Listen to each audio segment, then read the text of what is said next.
Coming into this film, I had looked at a few sources which had described this movie as having its art style be its greatest strength, while its narrative was a marriage of many historical accounts and tales from both Christian and pagan belief, which had came out a bit weaker in comparison. By no means was it bad, it just sort of failed to impress. And the third thing that I gathered is that its soundtrack was a great combination of Celtic sounds and instruments, sort of composed for uh, modern sensibilities. And the main point of interest for me in this movie lies in its art direction, particularly in the background art and its composition. The main two forces, which I had found to be consistently pitted against one another repetitions, uh, were the straight, uncompromising lines of logic, sort of as it were, and the curves and circular forms of creation, passion, and enlightenment, so to speak. And these two visual motifs run throughout the movie's various settings, scenes, and characters. Um, and it also seems to be connected to another important theme in the movie, that being Christianity and pagan belief, with the lines associating with the most Christian character of Abbot Kellock, who espouses the most rigid and law upon the main character of Brendan, or rigidity, I should say, and the curves being associated with the forest fairy Aisling, who helped Brendan learn of things beyond the walls of Kells.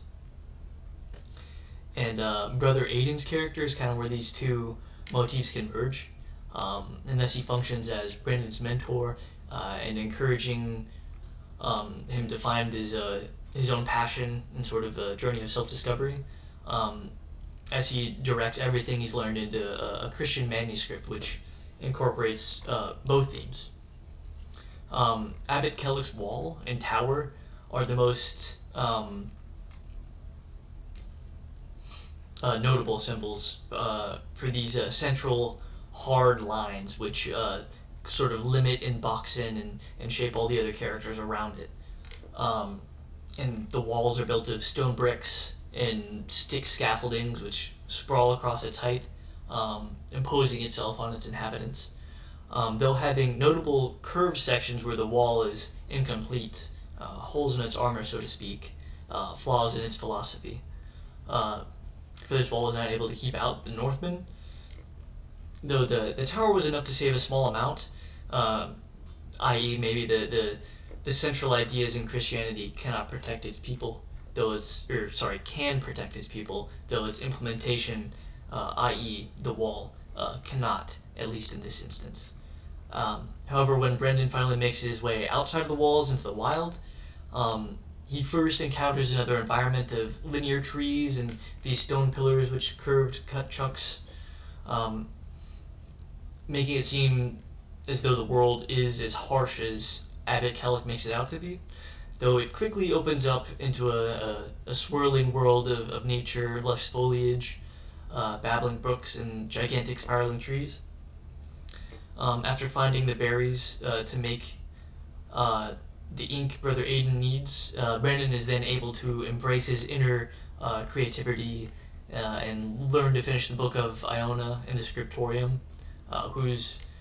great hearth where he works is notably a great many curves carved into the wall.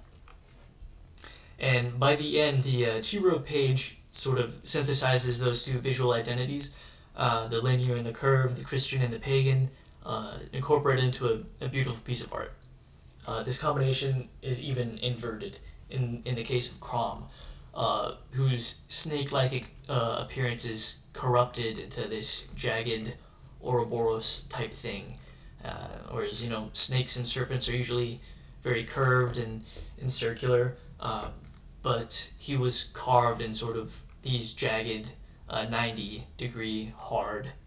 angles. So yeah.